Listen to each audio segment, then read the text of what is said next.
Halo, assalamualaikum bunda-bunda. Di sini aku mau masak buah lencak, tempe dan juga pete. Ini sambal campur-campur ya bun.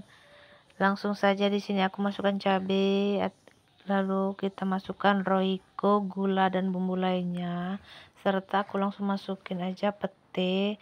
Yummy. Lalu kita aduk hingga merata atau sampai petenya masak. Kemudian aku langsung saja masukkan buah lencak sama tempe yang sudah aku goreng tadi.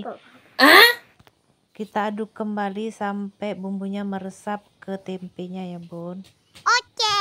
Ini kita berhubung kita puasa jadi nggak kita icip-icip, jadi kira-kira aja bumbunya seberapa banyak. Masakanku sudah jadi. Jangan lupa menonton sampai habis ya bun. Dadah, assalamualaikum, dan tonton videoku selanjutnya.